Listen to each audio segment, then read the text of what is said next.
Bayangkan seorang anak yatim piatu yang lahir di padang pasir yang ganas. Tidak punya ayah, tidak punya harta, tidak punya pelindung. Namun dalam waktu kurang dari 23 tahun, seluruh jazirah Arab tunduk kepadanya. Dan dalam waktu 100 tahun setelah kematiannya, namanya bergema dari Spanyol hingga ke batas Tiongkok. Ini bukan dongeng, ini bukan legenda, ini adalah kisah nyata yang tercatat dalam sejarah, disaksikan oleh ribuan orang, dan diakui bahkan oleh musuh-musuhnya sendiri. Selamat datang, sahabat. Terima kasih sudah hadir di sini bersama kami. Sebelum kita mulai perjalanan luar biasa ini, jika kamu merasa konten seperti ini bermanfaat, bermakna, dan membuka wawasan barumu, tolong tekan tombol like sekarang dan subscribe ke channel ini agar kamu tidak pernah melewatkan kisah-kisah yang mengubah cara pandang kita tentang dunia.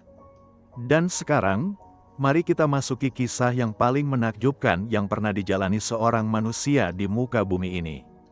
Jazirah Arab pada abad ke-6 Masehi adalah tempat yang keras dan kejam. Tidak ada kerajaan besar yang menguasainya secara penuh. Di utara, Kekaisaran Romawi Timur atau Bizantium berdiri megah. Di timur, Kekaisaran Persia Sasanid menjulang tinggi. Namun di tengah, di lautan pasir yang membara, suku-suku Arab hidup dalam kekacauan abadi, saling bunuh, saling rampok, mengubur bayi perempuan hidup-hidup karena dianggap aib, menjual manusia seperti ternak, dan meminum khamar sebagai hiburan satu-satunya. Tidak ada hukum yang berlaku kecuali hukum pedang. Tidak ada keadilan kecuali bagi yang kuat. Di tengah kegelapan itulah, tepatnya pada tahun 570 Masehi, yang dikenal sebagai Tahun Gajah, karena pada tahun itu pasukan Abraha dari Yaman mencoba menghancurkan Ka'bah dengan gajah-gajah perangnya, lahirlah seorang bayi di Makkah. Bayi itu lahir pada hari Senin, 12 Rabiul Awal. Ayahnya, Abdullah bin Abdul Muthalib, sudah meninggal dunia beberapa bulan sebelum ia lahir, dalam perjalanan dagang ke Madinah. Sehingga bayi itu tidak pernah melihat wajah ayahnya sekalipun. Ibunya, Aminah binti Wahab, adalah wanita terhormat dari klan Bani Zuhroh. Saat mengandung putranya, Aminah merasakan sesuatu yang tidak biasa. Ia bercerita bahwa tidak pernah ia merasa berat selama kehamilan itu, seolah-olah kandungannya ringan seperti tidak ada bebannya. Dan pada malam kelahiran sang bayi, Aminah melihat cahaya yang memancar dari tubuhnya, cahaya yang begitu terang hingga menerangi istana-istana di negeri Syam yang jauhnya bermil-mil dari Makkah. Para ahli sejarah Islam mencatat kesaksian ini, dan meski tidak semua ulama menjadikannya sebagai dalil akidah, namun kejadian-kejadian luar biasa menjelang kelahiran Muhammad memang tercatat dalam berbagai sumber sejarah yang sahih. Bayi itu diberi nama Muhammad, sebuah nama yang pada masa itu belum lazim digunakan di kalangan Arab. Muhammad artinya yang terpuji, yang dipuji berulang kali. Kakeknya, Abdul Muthalib, yang merawatnya setelah kelahiran itu, yang memilih nama tersebut dengan penuh keyakinan bahwa cucunya ini akan dipuji oleh penduduk langit dan bumi. Sebuah firasat yang kelak terbukti melampaui imajinasi siapapun. Sesuai tradisi Arab yang mulia saat itu, bayi-bayi dari keluarga terpandang di Makkah dikirim ke desa untuk disusui oleh wanita Baduy, agar tumbuh sehat di udara bersih dan belajar bahasa Arab yang murni. Muhammad kecil pun dikirim ke pedalaman, ke suku Bani Sa'd, dan diasuh oleh seorang wanita bernama Halimah binti Abi Duaib, yang kemudian akrab disapa Halimah Sa'diyah. Halimah pada mulanya ragu mengambil bayi Muhammad. Ia datang ke Makkah bersama rombongan perempuan dari sukunya untuk mencari bayi-bayi yang akan mereka susui, karena ini adalah sumber penghasilan mereka. Namun semua bayi dari keluarga kaya sudah diambil oleh perempuan lain. Yang tersisa hanyalah bayi yatim Muhammad, yang karena yatim, sang ibu tidak bisa memberi upah besar. Tidak ada yang mau mengambilnya. Sampai akhirnya Halimah, karena tidak mau pulang dengan tangan kosong, memutuskan mengambil bayi itu juga. Dan sejak saat itulah, keajaiban mulai berdatangan. Halimah menceritakan sendiri pengalamannya bertahun-tahun kemudian. Sebelum mengambil Muhammad, ia menunggangi keledai kurus yang jalannya lambat dan selalu tertinggal dari rombongan. Susunya pun hampir tidak keluar, sehingga bayinya sendiri sering menangis kelaparan. Namun begitu Muhammad diletakkan di dadanya, susu itu mengalir deras, lebih deras dari sebelumnya. Keledainya tiba-tiba berlari begitu cepat hingga meninggalkan rombongan. Dan kambing-kambingnya, yang sebelumnya kurus dan kering, tiba-tiba menjadi gemuk dan susunya melimpah ruah. Tetangga-tetangga Halimah heran dan bertanya, "Pengembala mana yang kamu gunakan hingga ternakmu bisa sebagus ini, hai Halimah?" Ia menjawab, "Demi Allah, tidak ada yang berubah kecuali kami membawa seorang bayi yatim." Bertahun-tahun Muhammad tinggal bersama Halimah di padang terbuka, berlari di bawah matahari, bermain bersama anak-anak Halimah, dan tubuhnya tumbuh sehat dan kuat. Namun suatu hari terjadi peristiwa yang mengguncang jiwa Halimah dan suaminya. Anak-anak mereka berlari ketakutan melaporkan bahwa dua orang berpakaian putih telah mendatangi Muhammad, membaringkannya, dan membedah dadanya. Halimah berlari dan menemukan Muhammad berdiri sendiri dengan wajah pucat. Ketika ditanya apa yang terjadi, Muhammad menceritakan bahwa dua orang datang kepadanya, membaringkannya, mengeluarkan sesuatu dari dadanya yang berwarna hitam, lalu mencucinya dengan sesuatu yang dingin dan putih bersih, kemudian mengembalikannya ke tempatnya dan menutupnya kembali. Inilah yang dikenal dalam sejarah Islam sebagai peristiwa pembelahan dada, atau Shaq al-Shadr.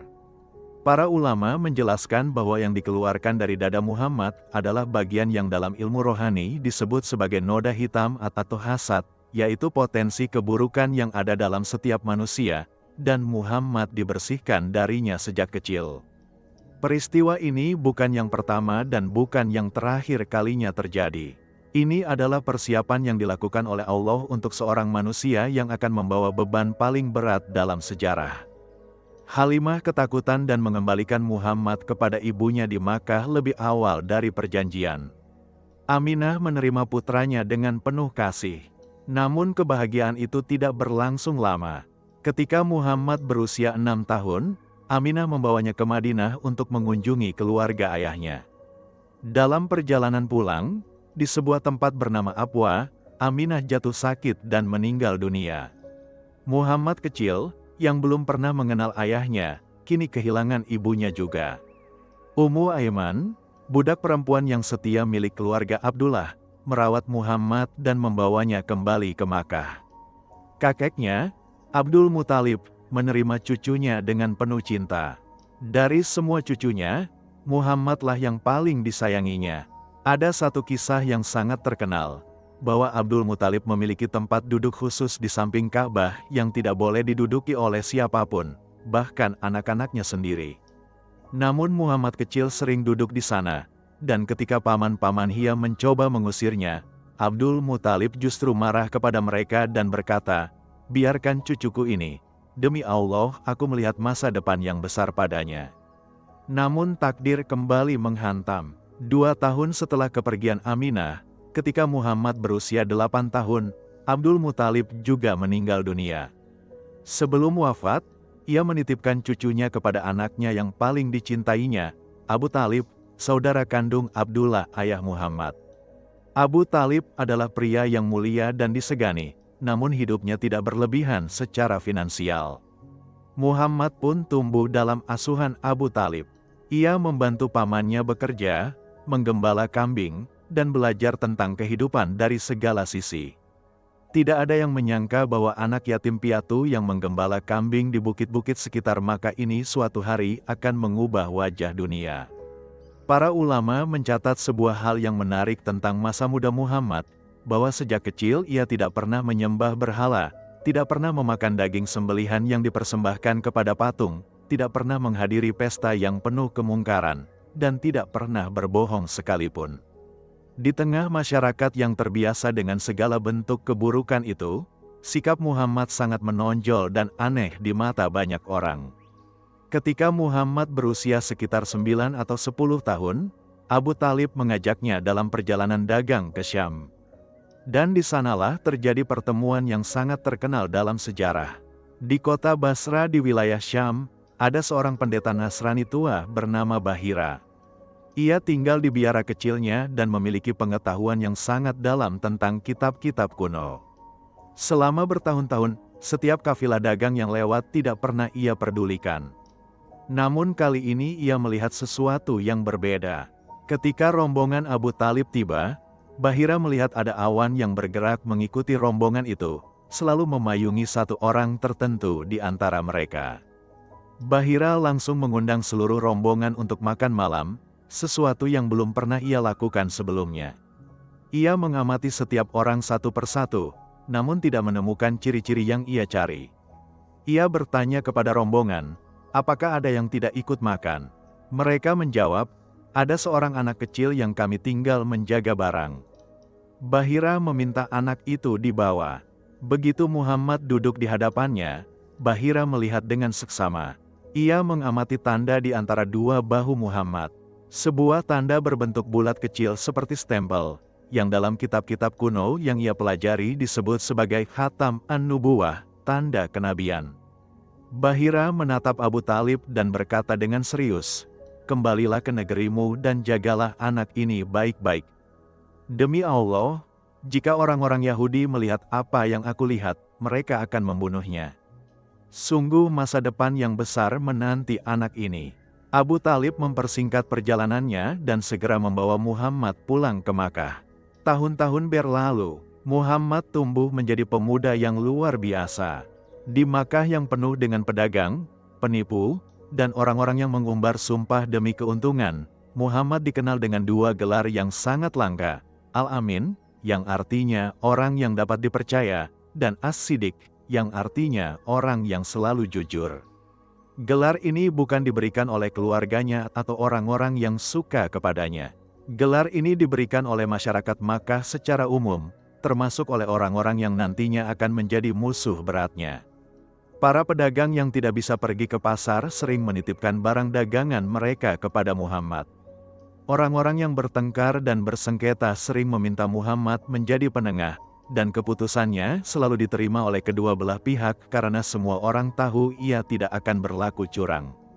Bahkan sebelum kenabian, Muhammad sudah membuktikan dirinya sebagai manusia dengan karakter yang luar biasa langka. Di usia 25 tahun, terjadilah babak baru yang penting dalam hidupnya. Khadijah binti Khuwailid adalah seorang janda kaya raya yang terhormat di Makkah. Ia mempunyai bisnis perdagangan yang besar dan sering mempekerjakan laki-laki untuk mengelola kafilah dagangnya. Ketika mendengar tentang kejujuran dan kecerdasan Muhammad, Khadijah meminta Muhammad mengelola kafilah dagangnya ke Syam, dengan upah yang lebih besar dari yang biasa ia berikan. Muhammad pergi bersama pembantu Khadijah bernama Maisarah. Dan dalam perjalanan itu, Maisarah menyaksikan hal-hal yang membuatnya takjub. Ia melihat dua malaikat menaungi Muhammad dengan sayap mereka dari terik matahari sepanjang perjalanan. Di Syam, ia melihat seorang pendeta lain yang juga menyatakan kepada Muhammad bahwa ia akan menjadi nabi terakhir.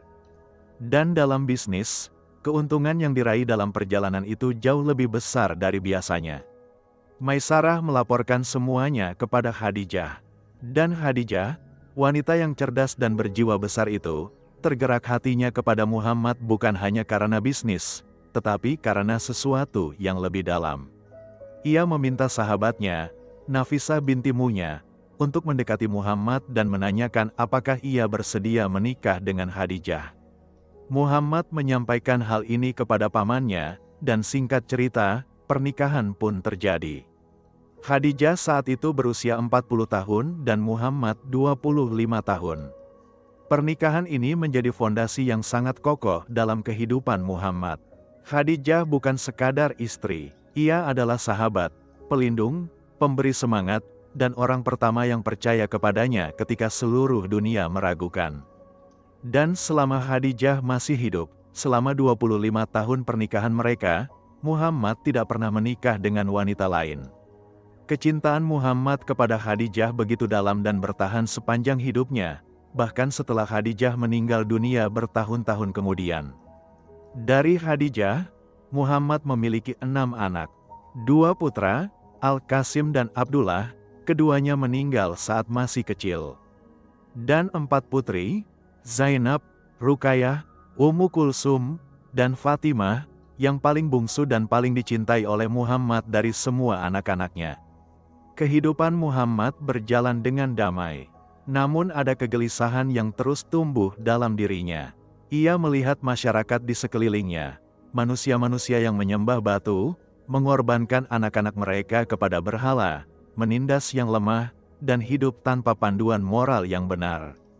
Kegelisahan ini mendorongnya untuk sering pergi ke Gua Hira, sebuah gua kecil di puncak Jabal Nur, Gunung Cahaya, di pinggiran Makkah. Di sana ia bertafakur, merenung, dan mencari kebenaran yang sesungguhnya. Selama berminggu-minggu, bahkan berbulan-bulan, Muhammad bolak-balik ke Gua Hira. Khadijah selalu menyiapkan bekal untuknya dengan penuh pengertian dan cinta. Ia tidak tahu persis apa yang suaminya cari, namun ia percaya penuh bahwa suaminya adalah orang yang lurus dan terpilih. Dan kemudian tibalah malam yang mengubah sejarah manusia selamanya. Itu adalah malam ke-17 Ramadan, atau menurut sebagian riwayat malam yang ganjil di 10 hari terakhir Ramadan, tahun 610 Masehi. Muhammad sedang bertafakur seorang diri di Gua Hira ketika tiba-tiba sesuatu yang sangat kuat menghampirinya dan memeluknya erat-erat hingga ia merasa nafasnya habis. Kemudian ia dilepaskan, dan terdengar suara yang memerintahkan, "Iqra, bacalah." Muhammad menjawab dengan gemetar, "Aku tidak bisa membaca." Pelukan itu datang lagi, lebih kuat, lebih menyesakkan. Kemudian ia dilepaskan lagi, dan suara itu kembali memerintahkan, "Iqra." "Aku tidak bisa membaca," jawab Muhammad lagi, kali ini hampir tidak bersuara. Pelukan ketiga kalinya datang, lebih kuat dari sebelumnya, hingga Muhammad merasa berada di batas kemampuannya. Dan kemudian, untuk ketiga kalinya ia dilepaskan, dan suara itu berkata dengan jelas dan penuh wibawa, "Iqra bismi rabbikal ladzi khalaq, khalaqal insana min 'alaq, Iqra warabukal akram, alazi alama bil kolam, alamal insana malem yalam."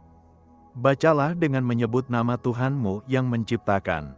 Dia telah menciptakan manusia dari segumpal darah. Bacalah, dan Tuhanmulah yang maha mulia, yang mengajar manusia dengan perantaraan pena. Dia mengajarkan kepada manusia apa yang tidak diketahuinya. Inilah 5 ayat pertama surah Al-Alaq. Inilah wahyu pertama yang turun kepada Muhammad bin Abdullah, seorang lelaki 40 tahun dari suku Quraisy di Makkah. Dan dengan turunnya 5 ayat itu, berakhirlah era kegelapan yang panjang, dan dimulailah era cahaya yang masih bersinar hingga hari ini dan akan terus bersinar hingga hari kiamat. Muhammad berlari turun dari Gua Hira dalam kondisi gemetar hebat. Sekujur tubuhnya dingin dan menggigil meski udara malam itu tidak dingin. Ia berlari menuju rumahnya, terjun ke pelukan Khadijah dan berkata, "Selimuti aku, selimuti aku." Khadijah menyelimutinya dengan penuh kasih sayang, memegang tubuhnya yang gemetar, dan menunggu dengan sabar hingga ketakutannya mereda. Ketika Muhammad akhirnya mampu berbicara, ia menceritakan apa yang terjadi di gua itu. Dan kemudian ia berkata dengan suara bergetar, "Aku takut pada diriku sendiri, wahai Khadijah." Khadijah, dengan kebijaksanaan dan cintanya yang luar biasa, menjawab dengan kalimat yang akan selalu dikenang dalam sejarah. Ia berkata, "Tidak, demi Allah, Allah tidak akan pernah menghinakanmu. Karena kamu selalu menyambung silaturahim, kamu menanggung beban orang lain, kamu memberi kepada yang tidak punya, kamu menghormati tamu, dan kamu selalu menolong orang yang dalam kesulitan." Perhatikanlah kata-kata Khadijah itu. Ia tidak mengatakan, "Kamu akan baik-baik saja karena kamu akan menjadi nabi." Ia mengatakan, "Kamu akan baik-baik saja karena karakter dan perbuatanmu selama ini." Ini adalah pelajaran yang sangat dalam tentang hubungan antara akhlak yang baik dengan perlindungan Allah. Khadijah kemudian membawa Muhammad ke sepupunya, Warakah bin Naufal, seorang tua yang sangat berpengetahuan tentang kitab-kitab kuno dan telah memeluk agama Nasrani. Warakah mendengarkan cerita Muhammad dengan saksama. Kemudian, dengan mata berkaca-kaca, ia berkata dengan tegas, "Ini adalah namus, rahasia atau malaikat wahyu yang sama yang pernah datang kepada Musa. Alangkah beruntungnya, alangkah beruntungnya. Seandainya aku masih muda dan seandainya aku masih hidup ketika kaummu mengusirmu."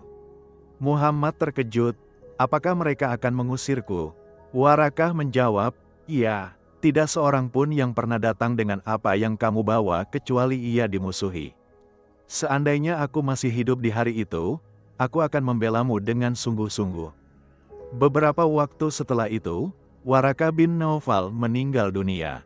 Dan Muhammad pun sendirian menghadapi misi yang paling berat dalam sejarah manusia. Wahyu pertama datang, kemudian ada jeda yang cukup lama, yang disebut masa fatrah, sebelum wahyu kedua turun. Masa ini sangat berat bagi Muhammad. Ia merasa ditinggalkan, ragu, dan gelisah. Namun kemudian turunlah surah Ad-Duha, yang dibuka dengan sumpah demi matahari pagi dan malam yang gelap, yang meyakinkan Muhammad bahwa Tuhannya tidak meninggalkan dan tidak membenci dirinya. Bahwa masa depan akan jauh lebih baik dari masa kini. Dan bahwa ia ditemukan dalam keadaan yatim lalu dilindungi, ditemukan dalam keadaan tersesat lalu diberi petunjuk, ditemukan dalam kekurangan lalu dicukupkan. Setelah jeda itu, wahyu mulai turun secara berkelanjutan selama 23 tahun penuh. Setiap kali wahyu turun, kondisi Muhammad sangat berat. Orang-orang yang pernah melihatnya saat menerima wahyu menggambarkan bahwa wajahnya berubah, tubuhnya menjadi berat seperti timah, suara seperti dengingan lebah terdengar di sekitarnya, dan keringatnya mengalir deras meski udara sangat dingin. Beban yang luar biasa dari kalam Allah yang turun kepada manusia. Dakwah dimulai secara diam-diam. 3 tahun pertama, Muhammad hanya berdakwah kepada orang-orang terdekatnya. Dan siapakah orang pertama yang percaya kepadanya? Yang pertama adalah Khadijah, istrinya. Tanpa ragu, tanpa pertanyaan berlebihan, ia langsung percaya dan mendukung suaminya sepenuhnya. Yang kedua adalah Ali bin Abi Thalib, sepupunya yang masih remaja, yang tinggal di rumah Muhammad karena Abu Thalib dalam kondisi keuangan yang sulit. Ketika Muhammad mengajaknya salat bersama dan menceritakan Islam, Ali langsung menjawab, "Aku beriman kepadamu dan aku bersaksi bahwa kamu adalah utusan Allah." Ali saat itu baru berusia sekitar 10 atau 12 tahun. Ia menjadi lelaki pertama yang memeluk Islam. Yang ketiga adalah Zaid bin Haritsah, budak yang telah dibebaskan oleh Muhammad dan Khadijah, yang kemudian diadopsi sebagai anak. Ia pun langsung beriman. Yang keempat adalah Abu Bakar As-Siddiq, sahabat karib Muhammad sejak lama, seorang pedagang yang dihormati, cerdas, dan berjiwa besar. Ketika Muhammad menyampaikan Islam kepadanya, Abu Bakar langsung berkata, "Aku beriman bahwa kamu adalah utusan Allah." Tidak ragu sama sekali. Dan Abu Bakar kemudian menggunakan seluruh jaringan pertemanannya untuk mendakwahkan Islam, sehingga melaluinya lah masuk Islam beberapa tokoh penting seperti Utsman bin Affan, Abdurrahman bin Auf, Sa'ad bin Abi Waqqas, dan Zubair bin Awam. Ketika jumlah pengikut mulai bertambah dan terbentuk komunitas kecil yang salat bersama di rumah-rumah, Allah memerintahkan Muhammad untuk mulai berdakwah secara terbuka. Dan inilah awal dari badai yang akan berlangsung bertahun-tahun. Turunlah perintah, peringatkanlah keluargamu yang terdekat. Muhammad pun naik ke atas bukit Safa dan memanggil semua klan Quraisy dengan nama-nama mereka satu persatu. Ketika semua berkumpul dengan heran, ia bertanya kepada mereka, "Wahai orang-orang Quraisy, jika aku katakan bahwa ada pasukan berkuda di balik bukit ini yang akan menyerang kalian, apakah kalian percaya kepadaku?" Mereka menjawab dengan satu suara, "Ya, kami percaya, karena kamu tidak pernah berdusta." Kemudian Muhammad berkata, "Ketahuilah, aku adalah pemberi peringatan bagi kalian di hadapan azab yang pedih. Katakan syahadat, niscaya kalian selamat di dunia dan akhirat." Hening sesaat, kemudian salah seorang pamannya, Abu Lahab, berteriak dengan marah, "Celaka kamu wahai Muhammad, untuk inikah kamu kumpulkan kami?" Dan sejak hari itu, perang terbuka pun dimulai. Pemimpin-pemimpin Quraisy mulai mengorganisir perlawanan. Mereka sadar bahwa ajaran Muhammad, jika dibiarkan berkembang, akan mengguncang seluruh tatanan sosial, ekonomi, dan politik mereka. Ka'bah adalah pusat ibadah ratusan berhala, dan setiap tahun ribuan orang datang dari seluruh penjuru Arab untuk berziarah, membawa uang dan perdagangan yang mengalir deras ke kantong-kantong pemimpin Quraisy. Jika berhala-berhala itu dihancurkan, ekonomi mereka akan runtuh. Jika kesetaraan manusia yang diajarkan Muhammad diterima, maka kelas bangsawan mereka tidak lagi istimewa. Maka mereka melancarkan berbagai cara untuk menghentikan Muhammad. Pertama, mereka mencoba membujuknya dengan tawaran yang sangat menggiurkan. Para pemimpin Quraisy datang kepada Abu Talib, paman Muhammad, dan berkata, "Jika Muhammad mau berhenti, kami akan memberinya wanita tercantik, harta yang paling banyak, dan kedudukan sebagai raja di atas kami semua."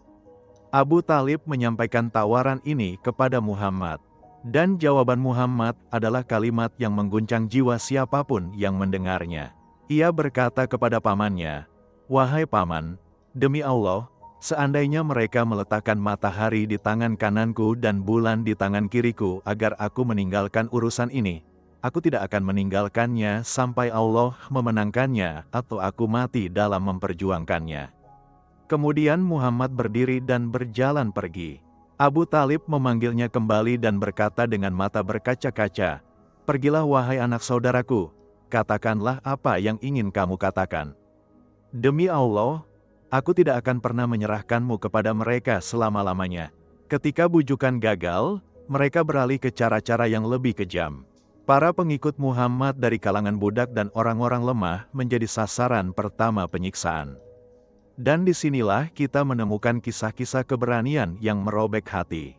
Bilal bin Rabah, seorang budak dari Habasyah yang berkulit hitam dan berbadan kekar, adalah salah satu orang pertama yang memeluk Islam dari kalangan masyarakat bawah. Tuannya, Umayyah bin Khalaf, yang termasuk dalam deretan musuh terkeras Islam, menyiksanya dengan cara yang sangat kejam. Di bawah terik matahari Makkah yang bisa mencapai panas yang membakar, Bilal dibaringkan di atas pasir membara, ditindih dengan batu besar di dadanya, dan dipaksa untuk mengucapkan bahwa Lata dan Uzza, dua berhala terbesar Quraisy, adalah Tuhan yang benar dan Muhammad adalah pendusta. Bilal tidak bergeming. Dalam kondisi sekarat oleh siksaan, dengan batu raksasa menekan dadanya hingga hampir tidak bisa bernafas, Bilal hanya mengucapkan satu kata berulang-ulang, "Ahad, Ahad." Tuhan itu satu, Tuhan itu satu, hanya satu. Abu Bakar yang melewati tempat itu dan melihat penyiksaan itu langsung membeli Bilal dari Umayyah dengan harga yang sangat tinggi dan memerdekakannya.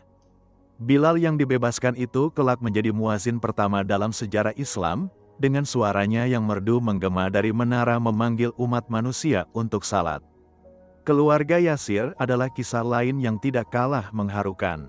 Yasir, istrinya Sumayyah, dan anak mereka Ammar, semuanya memeluk Islam dan semuanya menghadapi siksaan yang luar biasa dari Abu Jahal, salah satu pemimpin Quraisy yang paling keras menentang Islam. Sumayyah, sang ibu, disiksa dengan sangat kejam. Dan ketika ia tetap tidak mau melepaskan imannya, Abu Jahal menusukkan tombak ke tubuhnya. Sumayyah pun gugur, menjadi syuhada pertama dalam sejarah Islam. Muhammad yang mengetahui penyiksaan terhadap keluarga Yasir sering melewati mereka dan berkata dengan hati yang remuk, "Bersabarlah wahai keluarga Yasir, karena tempat kalian yang dijanjikan adalah surga."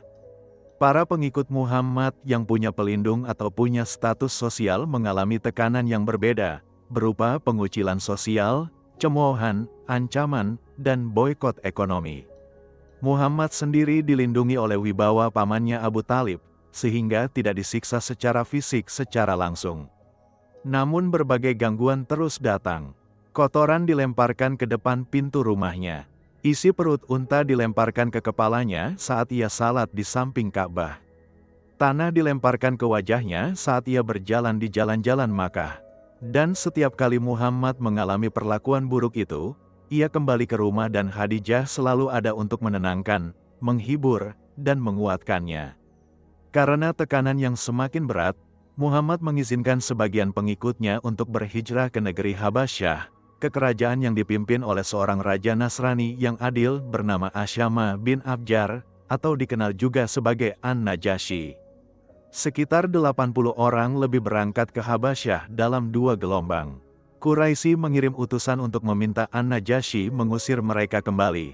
Namun raja itu meminta para muslim terlebih dahulu berbicara untuk membela diri. Ja'far bin Abi Thalib, sepupu Muhammad, berdiri di hadapan raja dan semua pembesar kerajaan Habasyah, dan dengan fasih menyampaikan apa itu Islam. Ia membacakan ayat-ayat Al-Quran tentang Maryam, ibu Isa, kepada mereka. Dan An-Najasyi, yang tergerak hatinya, berkata bahwa perbedaan antara ajaran Muhammad tentang Isa dan ajaran Nasrani tidak lebih dari garis yang ia buat dengan tangannya. Ia menolak permintaan Quraisy dan membiarkan para muslim tetap tinggal di negaranya dengan aman dan damai. Kembali di Makkah, tekanan semakin memuncak.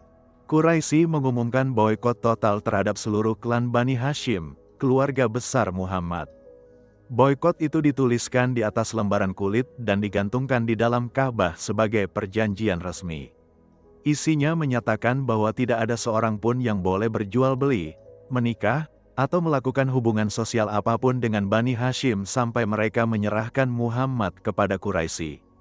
Seluruh klan terpaksa mengungsi ke sebuah lembah yang sempit yang dikenal sebagai Shib Abi Thalib. Di sana, selama 3 tahun, mereka hidup dalam kondisi yang sangat memprihatinkan. Kekurangan makanan yang parah, anak-anak menangis kelaparan, para wanita dan orang tua menderita. Suara tangis bisa terdengar dari luar lembah hingga hati orang-orang yang mendengarnya pun ikut meremuk, meski kebanyakan dari mereka tidak berani melanggar boikot. Kadang-kadang ada orang-orang Makkah yang diam-diam menyelundupkan makanan ke dalam lembah, terutama Hakim bin Hizam, keponakan Khadijah. Namun secara umum kondisi mereka sangat berat. 3 tahun berlalu. Kemudian beberapa pemimpin Quraisy yang tergerak hatinya mendatangi Ka'bah untuk menarik kembali dokumen boikot itu. Namun ketika dokumen itu dibuka, mereka menemukan bahwa seluruh tulisan di lembaran kulit itu telah dimakan rayap, hanya menyisakan kata-kata Allah di bagian atas yang masih utuh. Ini adalah tanda yang membuat sebagian orang Quraisy tergetar, dan boikot pun resmi berakhir. Namun kegembiraan atas berakhirnya boikot segera digantikan oleh 2 musibah besar yang bertubi-tubi. Dalam waktu yang berdekatan, 2 orang yang paling dicintai Muhammad pergi meninggalkan dunia ini selamanya. Yang pertama adalah Khadijah. Setelah bertahun-tahun mendampingi Muhammad dalam setiap suka dan duka, menanggung boikot bersama seluruh keluarga, dan tetap menjadi benteng yang teguh bagi suaminya, Khadijah jatuh sakit. Dan di tahun ke-10 kenabian, Khadijah meninggal dunia. Muhammad hancur. Ia menangis dengan derasnya, dan kesedihannya kepada Khadijah tidak pernah benar-benar hilang sampai akhir hayatnya. Bertahun-tahun setelah kematian Khadijah, ketika seseorang menyebut nama Khadijah, mata Muhammad selalu berkaca-kaca. Belum kering air matanya atas kepergian Khadijah, Abu Thalib pun menyusul. Paman yang selama ini menjadi benteng pelindung Muhammad dari serangan fisik Quraisy, yang mencintainya seperti anaknya sendiri, juga meninggal dunia. Abu Thalib meninggal dalam kondisi belum memeluk Islam, suatu kenyataan yang sangat menyedihkan bagi Muhammad, dan menjadi sebab turunnya beberapa ayat Al-Quran yang menjelaskan bahwa hidayah itu adalah hak Allah semata, dan bukan kemampuan manusia untuk memaksanya. Tahun itu disebut dalam sejarah Islam sebagai Amul Huzn, tahun kesedihan. Dengan wafatnya Abu Thalib, Muhammad kehilangan pelindungnya di Makkah. Ia kini semakin rentan. Gangguan-gangguan fisik terhadapnya meningkat. Seseorang bahkan menaburkan pasir ke kepalanya di jalan. Muhammad pulang ke rumah dengan pasir di rambut dan wajahnya, dan putrinya Fatimah menangis sambil membersihkan pasir itu dari kepala ayahnya. Muhammad menghibur putrinya dengan lembut, "Jangan menangis wahai putriku, sesungguhnya Allah akan melindungi ayahmu." Dalam kondisi yang sangat berat itu, Allah memberikan penghiburan yang luar biasa kepada Muhammad.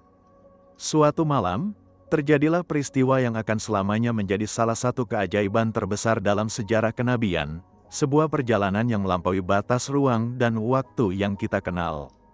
Peristiwa itu dikenal sebagai Isra dan Miraj. Pada suatu malam yang penuh berkah, malaikat Jibril datang kepada Muhammad. Seekor hewan yang disebut burak, Hewan surga yang lebih kecil dari kuda namun lebih besar dari keledai, dengan warna putih bersih dan langkahnya sejauh batas pandangan mata, siap membawa Muhammad dalam perjalanan yang tiada bandingnya. Dalam satu malam, Muhammad berangkat dari Makkah menuju Masjidil Aqsa di Baitul Maqdis, Yerusalem. Di sana, ia menjadi imam salat bagi seluruh para nabi yang dikumpulkan, dari Adam hingga Isa, dari Nuh hingga Musa, semua hadir dan salat bermakmum kepadanya. Kemudian burak membawanya naik melampaui langit dunia menuju langit-langit di atasnya, berlapis-lapis, 7 lapisan langit yang masing-masing menyimpan keajaiban yang tak terbayangkan. Di langit pertama, Muhammad bertemu Adam, nenek moyang seluruh manusia, yang menyambutnya dengan sukacita. Di langit kedua, ia bertemu Isa dan Yahya. Di langit ketiga, Yusuf, nabi yang dikenal paling tampan, yang tersenyum kepadanya. Di langit keempat, Idris. Di langit kelima, Harun. Di langit keenam, Musa, yang ketika Muhammad berpamitan untuk naik lebih tinggi, menangis karena umat Muhammad yang akan masuk surga lebih banyak dari umatnya sendiri. Di langit ketujuh, Ibrahim, nenek moyang para nabi, bersandar di Baitul Maqmur, rumah yang setiap harinya dikunjungi oleh 70.000 malaikat yang tidak pernah kembali mengunjunginya lagi karena begitu banyaknya malaikat di alam ini. Kemudian Muhammad dinaikkan ke Sidratul Muntaha, pohon bidara di puncak batas yang tidak ada makhluk manapun yang pernah melewatinya. Dan di sanalah terjadi komunikasi langsung antara Muhammad dengan Tuhannya tanpa perantara, sesuatu yang tidak pernah terjadi kepada nabi manapun sebelumnya. Di sanalah turun perintah salat 5 waktu. Awalnya salat diwajibkan 50 waktu sehari semalam. Muhammad menerima dan mulai turun. Namun ketika melewati langit ke-6, Musa menyuruh Muhammad kembali dan meminta keringanan. Musa berkata, "Aku sudah menguji manusia sebelummu, mereka tidak akan mampu. Mintalah keringanan." Muhammad pun bola-balik antara Musa dan Tuhan. Setiap kali kembali keringanan diberikan, 10 waktu dikurangi, hingga akhirnya tinggal 5 waktu. Musa masih menyuruhnya kembali meminta dikurangi lagi, namun Muhammad sudah merasa malu untuk terus meminta. 5 waktu itu pun ditetapkan, namun dengan janji bahwa pahalanya setara dengan 50 kali salat, karena setiap kebaikan dibalas 10 kali lipat. Muhammad tiba kembali di Makkah sebelum fajar, dalam malam yang sama ia berangkat. Ketika pagi harinya ia menceritakan perjalanan itu kepada orang-orang Makkah, reaksi mereka terbagi dua. Sebagian yang sudah beriman menjadi semakin kuat imannya. Namun sebagian besar orang Quraisy tertawa mengejek dan menjadikannya bahan olok-olok. Mereka menguji Muhammad dengan menanyakan detail-detail tentang Masjidil Aqsa yang bisa diverifikasi oleh pedagang-pedagang yang pernah pergi ke sana. Dan Muhammad, yang sejatinya belum pernah pergi ke Yerusalem sebelumnya, menjawab setiap pertanyaan mereka dengan tepat dan benar sampai para penanya kehabisan pertanyaan. Abu Bakar, ketika diberitahu tentang klaim Muhammad ini, langsung berkata tanpa ragu, "Jika Muhammad yang mengatakannya, aku percaya." Dan sejak itulah ia mendapat julukan As-Siddiq, orang yang sangat membenarkan, sebuah julukan yang telah disandangnya bahkan sebelum ada dalil resmi yang menyebutnya. Sementara itu, Muhammad terus mencari jalan bagi Islam untuk berkembang. Setiap musim haji, ia mendatangi berbagai kabilah Arab yang datang ke Makkah dan menyampaikan Islam kepada mereka.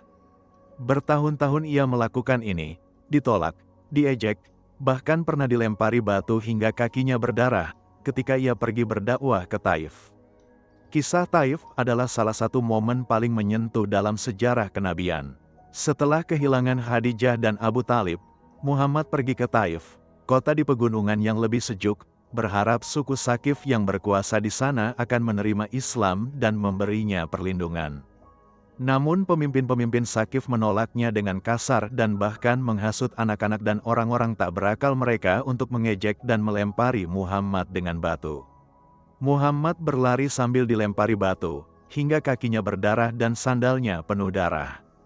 Ia berlindung di sebuah kebun milik 2 orang dari Quraisy yang berbelas kasihan melihat kondisinya. Di sana, di bawah anggur yang rindang, dalam kondisi tubuh yang penuh luka, Muhammad mengangkat tangannya dan berdoa dengan doa yang sangat terkenal. Ia berdoa, "Ya Allah, kepadamu aku adukan kelemahanku, sedikitnya kemampuanku, dan hinanya diriku di hadapan manusia. Wahai Tuhan yang Maha Penyayang, Engkau adalah Tuhan orang-orang yang tertindas dan Engkau adalah Tuhanku. Kepada siapa Engkau serahkan aku? Kepada orang jauh yang memusuhi, ataukah kepada musuh yang Engkau beri kekuasaan atas urusanku? Jika Engkau tidak murka kepadaku, maka aku tidak peduli. Namun keselamatan yang Engkau berikan lebih luas bagiku. Aku berlindung dengan cahaya wajah-Mu yang menerangi kegelapan dan karenanya menjadi baik urusan dunia dan akhirat dari murka-Mu yang menimpa aku atau amarah-Mu yang menghampiriku. Kepadamu aku memohon rida sampai Engkau rela. Tidak ada daya dan kekuatan kecuali dengan-Mu." Malaikat Jibril kemudian turun dan menyampaikan bahwa Allah telah mendengar doanya. Dan bahwa malaikat penjaga gunung telah hadir dan siap, jika Muhammad menghendaki, untuk membalikkan kedua gunung yang mengapit Taif agar menghancurkan penduduknya. Muhammad menggeleng. Ia berkata, "Tidak, aku berharap suatu hari keturunan mereka akan menjadi orang-orang yang menyembah Allah dan tidak menyekutukannya dengan apapun." Inilah Muhammad. Dalam kondisi yang paling menyakitkan, ia masih memikirkan keselamatan generasi yang akan datang dari orang-orang yang baru saja menyiksanya. Tahun-tahun berikutnya, di musim haji, Muhammad bertemu dengan sekelompok orang dari Madinah, kota yang saat itu bernama Yasrib. Mereka mendengarkan Islam dan memeluknya dengan hati terbuka. Pertemuan ini berkembang menjadi serangkaian perjanjian yang dikenal sebagai Perjanjian Aqobah pertama dan kedua. Dalam Perjanjian Aqobah kedua yang dihadiri oleh 72 atau 3 orang dari Madinah, mereka secara resmi meminta Muhammad untuk pindah ke Madinah dan menjanjikan perlindungan penuh baginya. Allah pun mengizinkan hijrah. Satu persatu para muslim Makkah mulai berpindah ke Madinah. Namun Muhammad dan Abu Bakar diminta menunggu sampai semua yang lain sudah berangkat. Dan sementara itu, para pemimpin Quraisy yang sudah mulai menyadari bahwa Muhammad sedang membangun kekuatan di luar Makkah, berkumpul untuk memutuskan apa yang harus dilakukan. Pertemuan darurat itu diadakan di Darul Nadwah. Berbagai usul dilontarkan, ada yang mengusulkan pengasingan, ada yang mengusulkan pemenjaraan. Namun Abu Jal muncul dengan rencana yang paling jahat, pilih dari setiap suku satu pemuda terbaik. Lalu mereka semua bersama-sama menusuk Muhammad dengan pedang mereka secara serempak. Dengan begitu, darahnya tersebar di semua suku dan Bani Hashim tidak bisa menuntut balas kepada satu suku saja. Rencana ini disetujui, dan malam eksekusi pun ditetapkan. Namun Allah memberitahu Muhammad tentang rencana itu. Muhammad memanggil Ali bin Abi Thalib dan memintanya untuk tidur di tempat tidurnya dengan selimut hijau miliknya, agar para pengepung mengira Muhammad masih ada di dalam. Ali menyanggupi tanpa ragu-ragu, meski tahu bahwa malam itu adalah malam yang mungkin menjadi malam terakhirnya. Muhammad kemudian keluar dari rumahnya. Menurut riwayat, puluhan pemuda bersenjata yang mengepung rumahnya tidak ada yang menyadari kepergiannya. Muhammad berjalan melewati mereka, mengambil segenggam pasir dan menaburkannya ke arah mereka sambil membaca ayat dari surah Yasin yang artinya, "Dan kami tutup pandangan mereka sehingga mereka tidak melihat." Tidak ada seorang pun yang melihatnya pergi.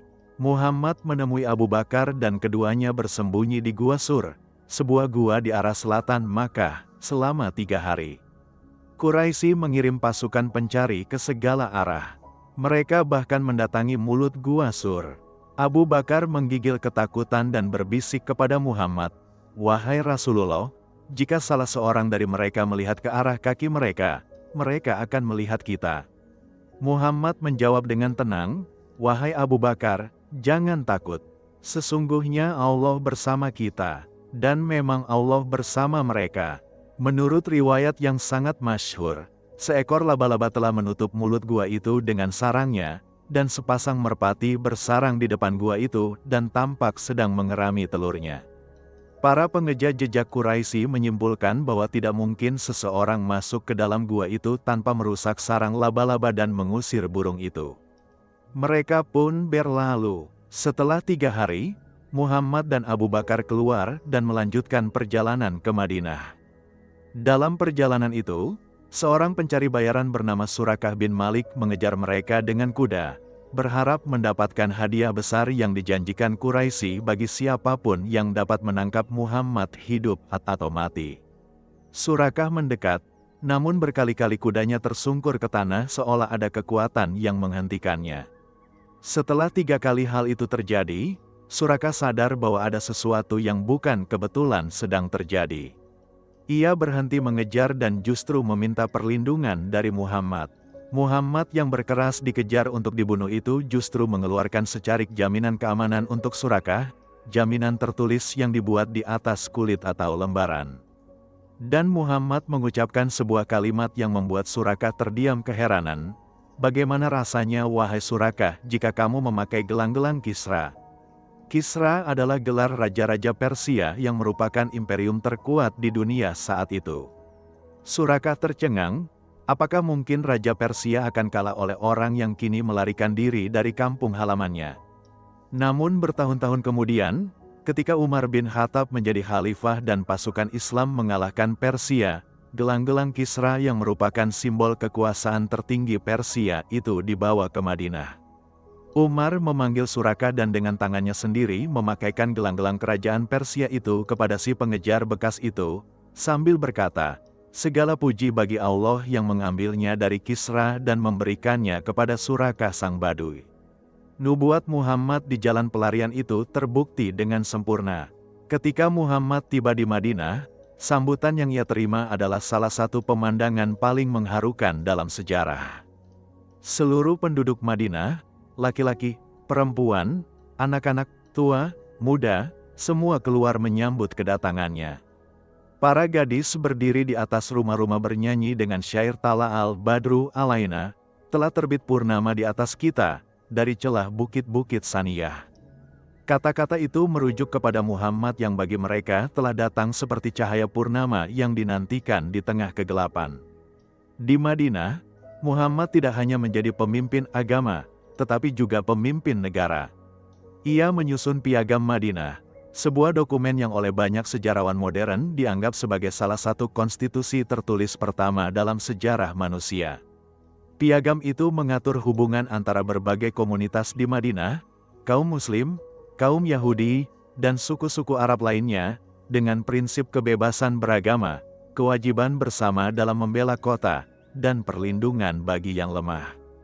Muhammad juga mempersaudarakan kaum Muhajirin, para Muslim Makkah yang datang ke Madinah tanpa membawa harta, dengan kaum Ansar, para Muslim Madinah yang menerima mereka. Persaudaraan ini bukan hanya simbolis. Kaum Ansar membagi rumah, ladang, dan harta mereka secara nyata kepada saudara-saudara baru mereka yang datang tanpa apapun. Ini adalah salah satu eksperimen sosial paling menakjubkan dalam sejarah. Namun perdamaian tidak berlangsung lama. Quraisy tidak mau membiarkan Muhammad membangun kekuatan di Madinah. Mereka mulai melancarkan serangan-serangan dan merampas harta kaum muslim yang ditinggalkan di Makkah. Allah pun mengizinkan kaum muslim untuk berperang. Setelah belasan tahun mereka hanya diperintahkan bersabar. Pertempuran pertama yang besar adalah Perang Badar, pada tahun kedua Hijriyah. Pasukan Quraisy yang berjumlah sekitar 1.000 orang, dipimpin oleh para pemimpin terbaik mereka, bergerak menuju Madinah. Sementara pasukan Muslim hanya berjumlah 313 orang, dengan perlengkapan yang sangat terbatas, hanya 2 kuda dan 70 unta untuk bergantian ditunggangi. Sebelum pertempuran dimulai, Muhammad berdoa sepanjang malam dengan intensitas yang membuat Abu Bakar sedih melihatnya. Ia berkata, "Ya Allah, inilah Quraisy. Mereka datang dengan kesombongan dan keangkuhan mereka untuk mendustakan-Mu dan mendustakan Rasul-Mu. Ya Allah, kemenangan yang Engkau janjikan itu, tibalah sekarang. Ya Allah, jika pasukan ini binasa hari ini, tidak akan ada lagi yang menyembah-Mu di muka bumi ini." Pertempuran itu dimenangkan oleh kaum muslim dengan cara yang membuat semua pihak terheran-heran. 70 tokoh penting Quraisy terbunuh, termasuk Abu Jahal yang dipanggil Fir'aunnya umat ini, dan 70 lagi ditawan. 13 orang muslim gugur sebagai syuhada. Pertempuran yang secara perhitungan manusiawi tidak mungkin dimenangkan oleh kaum muslim ternyata menjadi kemenangan telak yang mengguncang seluruh jazirah Arab. Kemudian perang Uhud di tahun ketiga Hijriyah. Kali ini Quraisy kembali dengan 3.000 orang, lebih kuat dari sebelumnya. Kaum muslim mengerahkan 700 orang. Awalnya pertempuran berjalan baik bagi kaum muslim. Namun sekelompok pemanah yang ditempatkan Muhammad di bukit dan diperintahkan untuk tidak bergerak dari posisi mereka apapun yang terjadi, meninggalkan pos mereka ketika melihat kaum muslim mulai mendesak Quraisy karena ingin mengambil rampasan perang. Khalid bin Walid, Panglima Quraisy yang cemerlang yang kelak akan menjadi salah satu jenderal terbesar Islam, memanfaatkan celah itu dan melancarkan serangan dari belakang. Pasukan muslim terpukul mundur. Dan dalam kekacauan itu, tersebar berita bahwa Muhammad telah terbunuh. Berita itu menyebabkan sebagian pejuang kehilangan semangat. Namun Muhammad tidak terbunuh. Ia terluka, giginya pecah, wajahnya berdarah, namun ia berdiri dan terus berjuang. Ketika para pejuang menemukan Muhammad masih hidup, semangat mereka bangkit kembali. Dan di antara peristiwa yang paling mengharukan di Uhud adalah kisah seorang wanita Ansar bernama Safia. Ia berlari ke medan pertempuran mencari saudara lelakinya, suaminya, dan anaknya. Orang-orang memberitahukan bahwa ketiganya telah gugur. Namun ketika seseorang mengatakan bahwa Rasulullah selamat, Safia berkata, "Setiap musibah terasa ringan bagiku setelah aku tahu beliau selamat." Pertempuran demi pertempuran terus terjadi. Perang Khandaq atau Perang Ahzab di tahun kelima Hijriyah adalah ujian terbesar. Seluruh kabilah Arab bersatu di bawah koordinasi Quraisy untuk menghancurkan Madinah sekaligus. Pasukan gabungan yang datang berjumlah sekitar 10.000 orang, sebuah jumlah yang belum pernah terkumpul sebelumnya di Jazirah Arab untuk satu tujuan perang. Salman Al-Farisi, seorang sahabat asal Persia yang bergabung dengan kaum muslim, mengusulkan strategi yang tidak dikenal dalam budaya Arab, yaitu menggali parit di sekeliling Madinah. Kaum muslim bekerja keras menggali parit dalam waktu singkat, dan strategi itu terbukti sangat efektif. Pasukan gabungan yang datang dengan penuh keyakinan terhenti di hadapan parit yang tidak mereka duga sebelumnya. Selama hampir sebulan mereka mengepung Madinah. Hujan angin yang dahsyat memperburuk kondisi mereka. Perpecahan mulai terjadi di antara berbagai kabilah dalam pasukan gabungan itu.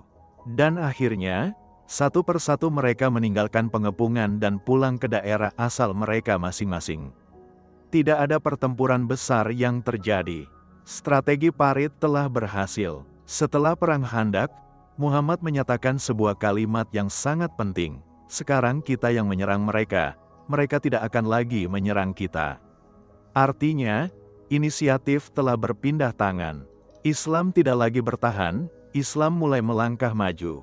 Di antara berbagai peristiwa dan peperangan itu, ada satu momen yang jarang dibicarakan namun sangat penting dalam membentuk karakter umat Islam, yaitu Perjanjian Hudaybiyah di tahun ke-6 Hijriyah. Muhammad membawa sekitar 1.400 sahabat untuk melaksanakan umrah ke Makkah. Quraisy menghadang mereka di Hudaybiyah dan menolak mereka masuk ke Makkah. Setelah negosiasi panjang, tercapai perjanjian damai 10 tahun yang isinya tampak sangat merugikan kaum muslim. Kaum muslim tidak boleh masuk ke Makkah tahun ini. Siapapun yang lari dari Quraisy ke kaum muslim harus dikembalikan. Namun siapapun yang lari dari kaum muslim ke Quraisy tidak perlu dikembalikan. Dan kaum muslim baru boleh datang ke Makkah tahun depan. Banyak sahabat, termasuk Umar bin Khattab, sangat keberatan dengan isi perjanjian itu. Mereka merasa direndahkan, namun Muhammad menerima perjanjian itu dengan tenang. Dan ia berkata, "Aku adalah utusan Allah dan aku tidak akan melanggar perintahnya. Allah tidak akan menyia-nyiakan aku." Ternyata, perjanjian Hudaybiyah membuka pintu yang jauh lebih besar dari sekedar umrah. Perdamaian itu memberi kesempatan kepada Islam untuk menyebar tanpa gangguan militer selama beberapa tahun. Ribuan orang yang sebelumnya tidak pernah bisa berinteraksi langsung dengan kaum muslim, kini bisa berhubungan bebas. Dan dalam 2 tahun setelah perjanjian itu, lebih banyak orang masuk Islam dibandingkan total orang yang masuk Islam dalam seluruh tahun sebelumnya. Bahkan Allah menyebut perjanjian Hudaibiyah dalam Al-Quran sebagai fatam mubinan, kemenangan yang nyata. Sesuatu yang tampak sebagai kekalahan ternyata adalah kemenangan terbesar. Kemudian tibalah momen paling agung dalam perjuangan kaum muslim, Fatu Makkah, pembebasan Makkah, pada tahun ke-8 Hijriyah. Quraisy melanggar perjanjian Hudaibiyah dengan membantu sekutu mereka menyerang sekutu kaum muslim. Muhammad merespons dengan membawa pasukan terbesar dalam sejarah Islam saat itu, sekitar 10.000 orang, bergerak menuju Makkah. Abu Sufyan, pemimpin Quraisy yang selama ini menjadi musuh terbesar Islam, datang ke perkemahan muslim malam sebelum masuk Makkah dan menyatakan dirinya masuk Islam. Ini adalah perubahan besar. Ketika Muhammad memasuki Makkah keesokan harinya, ia memerintahkan pasukannya untuk tidak memulai pertempuran, tidak membunuh yang tidak melawan, tidak mengganggu wanita, anak-anak, dan orang sakit, tidak merusak rumah-rumah. Makkah jatuh hampir tanpa pertumpahan darah. Dan kemudian datanglah momen yang paling dramatis.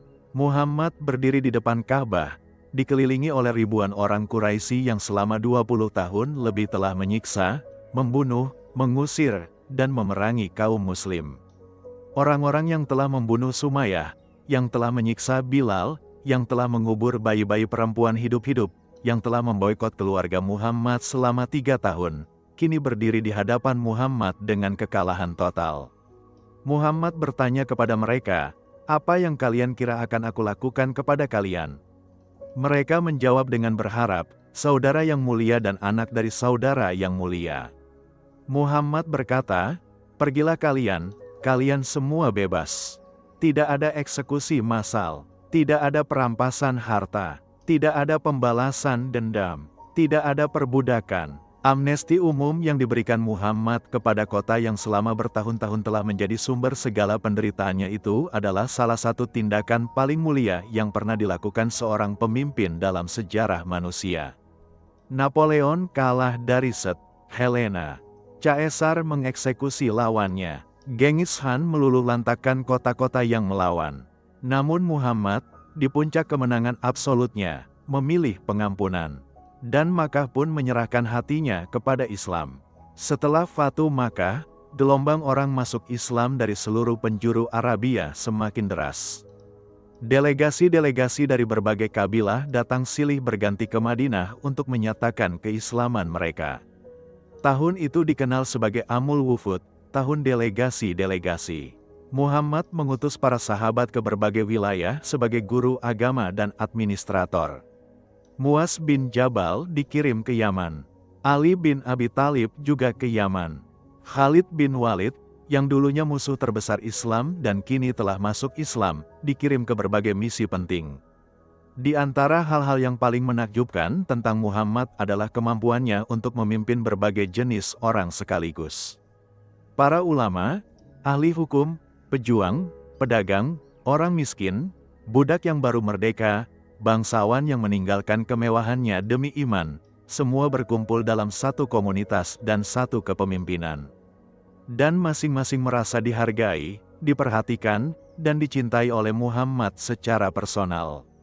Ada banyak kisah tentang bagaimana Muhammad berinteraksi dengan orang-orang di sekitarnya yang menunjukkan kedalaman karakternya. Seorang Arab Badui yang kasar pernah menarik selendang Muhammad dengan kasar hingga meninggalkan bekas di lehernya dan meminta sedekah dengan nada memaksa. Para sahabat langsung bergerak akan mengusirnya, namun Muhammad mencegah mereka, memberinya apa yang ia minta, dan tidak mengatakan satu kata pun yang menyakiti hati orang itu. Seorang wanita tua yang tidak terlalu terkenal pernah sakit, dan ketika Muhammad tidak melihatnya beberapa hari dan menanyakan kemana ia, para sahabat berkata bahwa wanita itu sudah meninggal dan mereka tidak ingin mengganggu Muhammad dengan kabar itu. Muhammad sedih dan berkata, "Mengapa kalian tidak memberitahuku?" Lalu ia pergi ke kuburan wanita itu dan mendoakannya di sana. Anak-anak kecil di kampung selalu berlomba-lomba mendekat kepada Muhammad ketika ia melewati jalan. Ia sering berhenti bermain dengan mereka, menggendong mereka, dan mengucapkan salam kepada mereka terlebih dahulu sebelum mereka memberi salam kepadanya. Budak-budak yang dibebaskan menjadi anggota penuh komunitas Muslim dengan hak yang sama. Salman Al-Farisi, orang Persia. Suhaib Ar-Rumi, orang Romawi.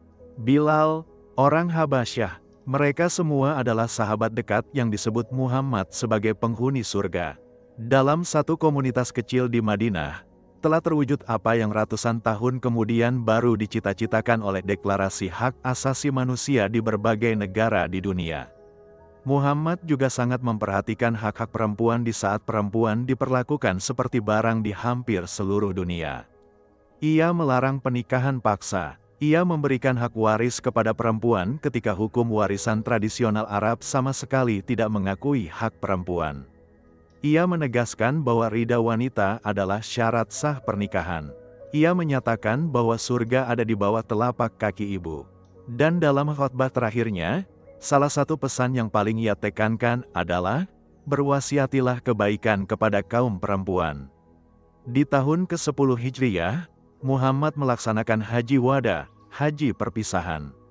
Lebih dari 100.000 umat Islam berkumpul dalam ibadah haji bersamanya, sebuah lautan manusia yang belum pernah terlihat sebelumnya di tanah Arab. Di Arafah, dalam khotbah yang panjang dan bersejarah, Muhammad menyampaikan pesan-pesan terakhirnya kepada umatnya. Ia berkata, "Wahai manusia, dengarkanlah perkataanku, karena aku tidak tahu apakah setelah tahun ini aku masih bisa bertemu kalian di tempat ini." Ia berpesan tentang keharaman darah dan harta sesama muslim. Ia menghapus seluruh riba yang masih berlangsung, termasuk riba keluarganya sendiri. Ia menegaskan bahwa tidak ada keutamaan orang Arab atas orang non-Arab kecuali dengan takwa. Ia berpesan kepada mereka untuk berpegang teguh kepada Al-Quran dan Sunnah. Dan kemudian ia bertanya kepada lautan manusia yang memenuhi padang Arafah itu, "Apakah sudah aku sampaikan?" Mereka menjawab dengan suara bergemuruh, "Ya." Ia berkata, "Ya Allah, saksikanlah." Setelah kembali dari haji, kondisi kesehatan Muhammad mulai menurun. Ia sering mengunjungi makam baqi, pemakaman kaum muslim di Madinah, dan mendoakan mereka. Para sahabat mulai merasakan ada sesuatu yang berbeda. Kemudian demam yang berat menyerang. Selama beberapa hari terakhir hidupnya, Muhammad tetap berusaha memimpin salat meski kondisinya sangat lemah. Sampai suatu saat ia tidak mampu lagi dan meminta Abu Bakar menggantikannya sebagai imam salat, sebuah isyarat yang dipahami oleh para sahabat yang cerdas tentang siapa yang akan memimpin umat sepeninggalannya. Pada hari Senin, 12 Rabiul Awal tahun 11 Hijriyah, bertepatan dengan Juni tahun 632 Masehi, Muhammad bin Abdullah, Rasulullah, kekasih Allah, penutup para nabi, manusia yang paling mulia yang pernah menginjakkan kakinya di bumi ini, menghembuskan nafas terakhirnya di atas pangkuan istrinya Aisyah. Tangan dan bibirnya bergerak perlahan, dan orang-orang yang berusaha mendengarkan menangkap kata-kata terakhirnya, Ar-Rafiq Al-Ala, teman yang tertinggi, atau dalam riwayat lain, Allahumma fil Rafiq Al-Ala, ya Allah bersama teman yang tertinggi. Dan Muhammad pun pergi. Kabar kematiannya mengguncang Madinah seperti gempa. Umar bin Khattab, salah satu orang terkuat dan paling ditakuti di antara para sahabat, keluar sambil menghunus pedangnya dan berteriak bahwa siapapun yang mengatakan Muhammad telah mati akan ia penggal. Ia tidak bisa menerima kenyataan itu. Abu Bakar dengan tenang masuk ke kamar, menyingkap kain yang menutupi wajah Muhammad, menciumnya, dan kemudian keluar menemui Umar. Ia menahan bahu Umar dan berkata dengan keras agar semua orang mendengar, "Wahai manusia, siapapun yang menyembah Muhammad, maka Muhammad telah mati. Namun siapapun yang menyembah Allah, maka Allah hidup dan tidak pernah mati." Kemudian ia membacakan ayat Al-Quran, Surah Ali Imran ayat 144, Muhammad tidak lain hanyalah seorang rasul. Sungguh telah berlalu sebelumnya beberapa rasul. Apakah jika dia wafat atau dibunuh, kamu berbalik ke belakang? Umar berhenti. Seperti kaki yang terpotong dari tubuhnya, ia jatuh terduduk. Baru saat itu ia menyadari bahwa selama ini ia menyembah Allah, bukan Muhammad. dan bahwa Allah tidak akan pernah mati. Muhammad telah pergi, namun warisannya tidak. Al-Quran yang ia sampaikan selama 23 tahun tetap terjaga kata per kata, huruf per huruf, sampai hari ini dan insya Allah sampai hari kiamat. Ini sendiri adalah mukjizat terbesar. Tidak ada satupun kitab suci lain yang terjaga orisinalitasnya seperti Al-Quran. Bahkan para orientalis barat yang teliti sekalipun mengakui hal ini.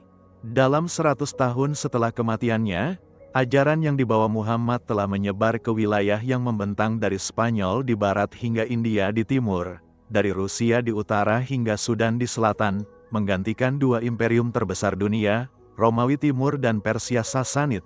Tanpa kedua imperium itu pernah berhasil mengalahkan Islam secara militer dalam konflik terbuka. Namun lebih dari penyebaran politik dan militer, yang paling menakjubkan adalah perubahan jiwa yang dibawa oleh ajaran Muhammad. Suku-suku yang biasa saling bunuh menjadi bersaudara. Bangsa-bangsa yang saling merendahkan menjadi setara dalam satu komunitas iman. Perempuan yang diperlakukan seperti benda mendapatkan hak dan martabatnya. Budak-budak yang dianggap tidak lebih dari hewan mulai mendapatkan kebebasan dan perlakuan manusiawi. Mahatma Gandhi, yang bukan Muslim, pernah berkata bahwa ia ingin mempelajari kehidupan Muhammad karena ia adalah orang yang memiliki kemampuan luar biasa untuk membawa kesatuan di antara manusia. Napoleon Bonaparte menyebutnya sebagai salah satu legislator terbesar sepanjang masa.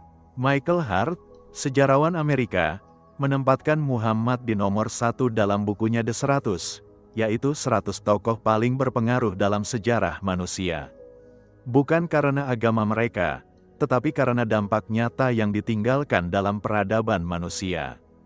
Dan rahasianya, bukan kekuatan militer semata, bukan kekayaan, bukan kekuasaan turun-temurun. Rahasianya adalah akhlak, karakter, kejujuran yang tidak pernah goyah.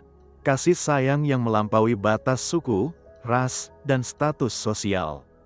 Keberanian yang berpadu dengan kelembutan. Ketegasan yang tidak kehilangan empati.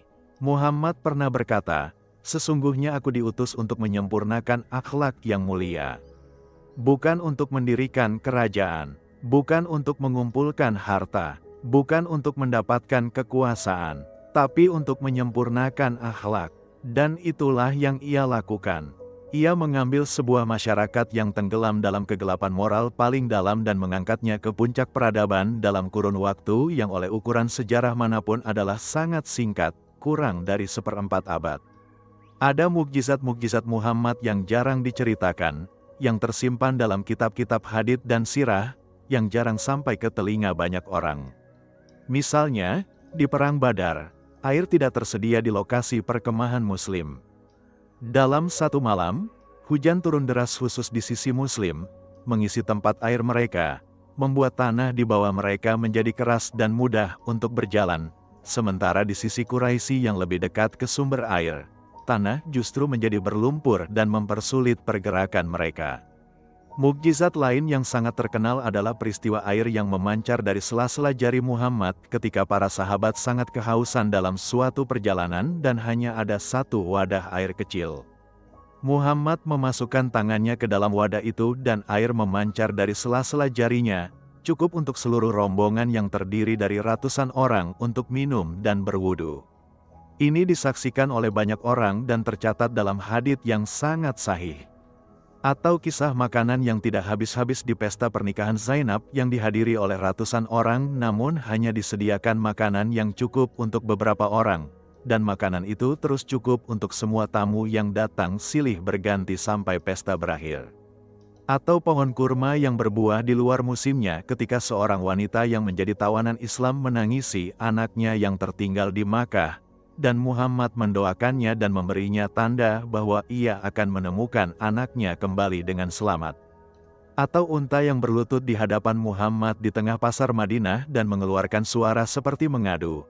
Dan Muhammad berkata kepada pemiliknya bahwa unta itu mengadu tentang perlakuan buruk yang diterimanya. Sebuah kejadian yang membuat para sahabat takjub tentang kemampuan Muhammad untuk memahami bahkan bahasa hewan. Namun mukjizat yang paling besar, yang paling abadi, yang paling bisa dirasakan oleh siapapun yang hidup di zaman ini, adalah Al-Quran itu sendiri. Kalimat-kalimat yang turun kepada seorang lelaki yang tidak bisa membaca dan menulis, yang menjawab pertanyaan-pertanyaan tentang alam semesta yang baru bisa dikonfirmasi oleh ilmu pengetahuan modern berabad-abad kemudian, yang memberikan sistem hukum, moral, dan spiritual yang begitu komprehensif hingga diikuti oleh lebih dari 1,5 miliar manusia di abad ke-21 ini. Al-Quran menyebut bahwa langit dan bumi dulunya menyatu kemudian dipisahkan, yang baru dipahami ilmu pengetahuan sebagai Big Bang pada abad 20. Al-Quran menyebut bahwa manusia diciptakan dari air, yang ilmu pengetahuan modern konfirmasi bahwa seluruh materi hidup mengandung air sebagai komponen utamanya. Al-Quran menyebut tentang perluasan alam semesta yang baru dibuktikan oleh Edwin Hubble di tahun 1929. Al-Quran menyebut tentang lapisan-lapisan gelap di kedalaman laut yang baru bisa dieksplorasi manusia dengan teknologi modern abad 20. Bukan karena Muhammad adalah seorang ilmuwan, tetapi karena apa yang ia sampaikan bukan berasal dari dirinya, melainkan dari Yang Maha Mengetahui segala sesuatu. Kisah Muhammad bukan hanya kisah tentang seorang nabi.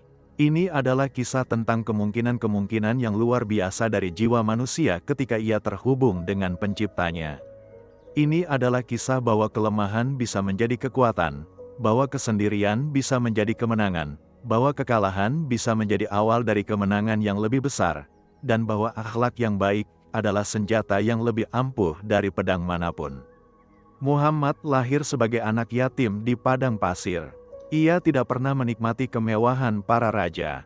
Ia menambal sandalnya sendiri, menjahit bajunya sendiri, dan tidur di atas tikar anyaman yang bekasnya membekas di pipinya. Namun ketika ia wafat, seluruh jazirah Arabia telah berubah, dan perubahan itu terus bergelombang ke seluruh penjuru dunia selama 14 abad setelahnya. Jika ada satu pelajaran yang bisa kita ambil dari seluruh kisah ini, itu adalah bahwa manusia yang paling berpengaruh dalam sejarah bukanlah yang memiliki kekayaan terbanyak, kekuatan fisik terkuat, atau pasukan terbesar. Melainkan yang memiliki karakter paling mulia, visi paling jelas, dan keberanian untuk tetap berdiri tegak di atas kebenaran meski seluruh dunia berbalik melawannya. Muhammad bin Abdullah, Rasulullah, Khatamun Nabiyyin, penutup para nabi, manusia yang membawa cahaya ke dunia yang gelap. Dan cahaya itu, 14 abad lebih setelah ia kembali kepada penciptanya, masih menerangi lebih dari 1,5 miliar jiwa di seluruh penjuru bumi. Allahumma salli wa salim wa barik ala Sayyidina Muhammad wa ala alihi wa syahbini ajmain. Terima kasih telah menemani kami dalam perjalanan luar biasa ini dari awal hingga akhir. Jika kisah ini menyentuh hati kamu, menambah pengetahuanmu, atau menginspirasimu, tolong tekan tombol like dan bagikan video ini kepada orang-orang yang kamu cintai. Karena menyebarkan kisah kebaikan adalah salah satu amal yang tidak putus pahalanya. Subscribe ke channel ini agar kamu tidak melewatkan kisah-kisah lain yang akan kami hadirkan untuk kamu. Sampai jumpa di kisah berikutnya, dan semoga Allah senantiasa memberkahi perjalanan kita semua.